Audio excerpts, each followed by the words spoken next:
I'm Liz Duplessis, the instructional designer in distance education at Santa Rosa Junior College.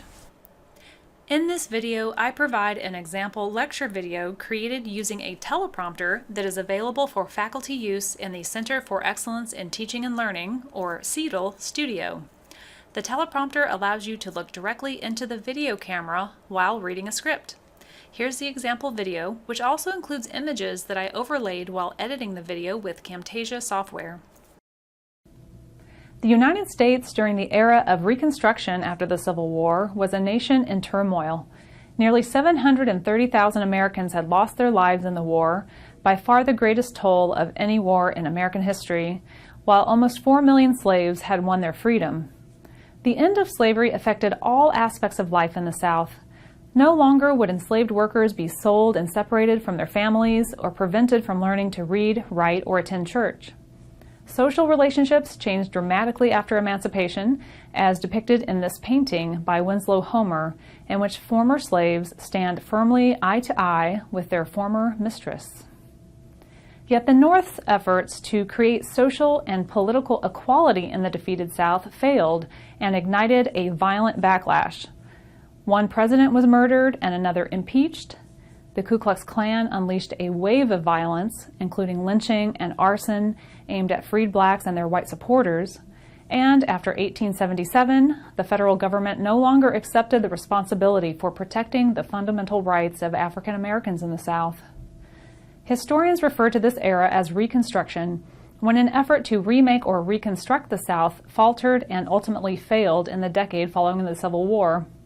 However, it laid the groundwork for future change with the addition of 3 constitutional amendments that, 100 years later, laid the foundation for the civil rights era of the 1960s. With the end of slavery in the United States, a debate over the meaning of freedom arose as Americans searched to define new rights for former slaves. No idea is more fundamental to Americans' sense of themselves as a nation than freedom, starting with the inclusion of liberty as an inalienable right in the Declaration of Independence. Freedom can seem like a timeless, universal ideal, but historians have shown that freedom does not have a single or fixed meaning. Americans have continually debated, disagreed, and struggled over its meaning. "What is freedom?" asked Congressman James A. Garfield, who is pictured in this illustration. "Is it the bare privilege of not being chained?" For former slaves after the Civil War, freedom did mean escaping the injustices of slavery, the separation of families, whippings, and the sexual exploitation of black women by their owners. But freedom also came to be identified with each person's opportunity to develop their talents to the fullest potential. For much of the 19th century, freedom centered on the idea of economic autonomy or independence.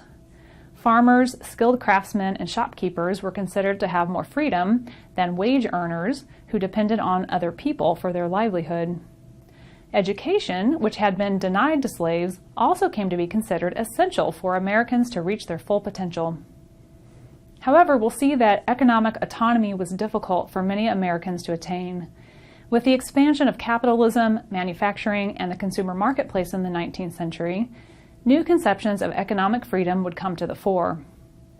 The family was central to post-emancipation societies. Former slaves made remarkable efforts to locate loved ones from whom they had been separated under slavery. One Northern reporter in 1865 encountered a freedman who had walked more than 600 miles from Georgia to North Carolina to search for his wife and children whom had been sold away before the Civil War. Freedom also altered relationships within black families. Emancipation increased the power of black men, and along with it, the 19th century notion that men and women should inhabit separate spheres, with the man in the fields or away at work and the woman at home.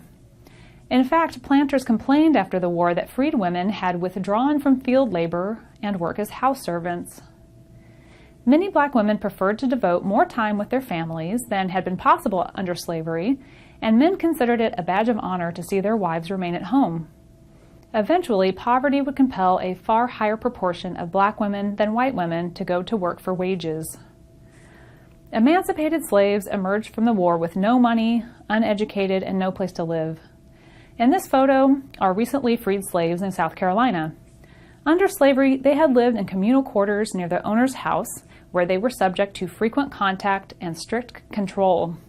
But after the war, they wanted land so they could live and work independently from their former owners. One observer noted that the sole ambition of the freedmen was to become the owner of a little piece of land, there to erect a humble home and to dwell in peace and security at his own free will and pleasure. Hopes were raised when General William T. Sherman issued a special order in 1865 to set aside land for black families, which is where the phrase 40 acres and a mule originated.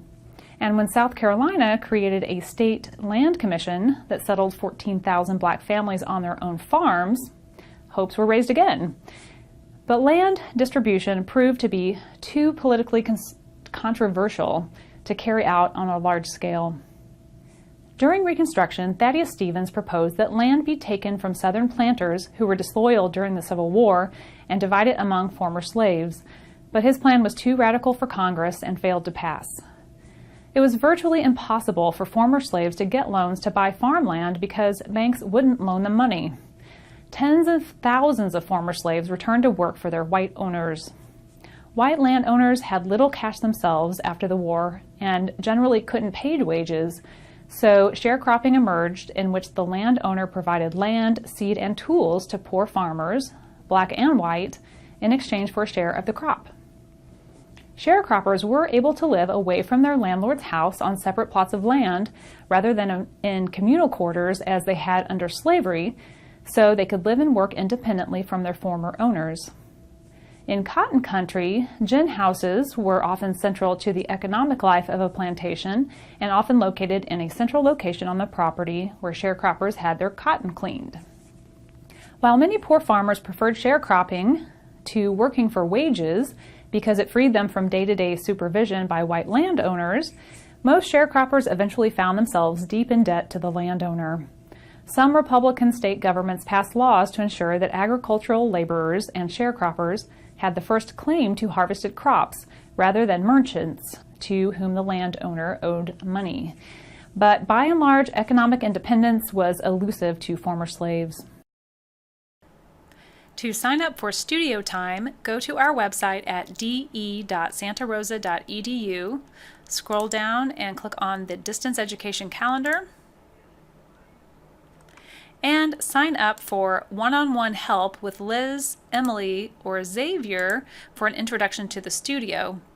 And then once you have received an orientation, you will be able to sign up directly for studio time. Thanks for watching.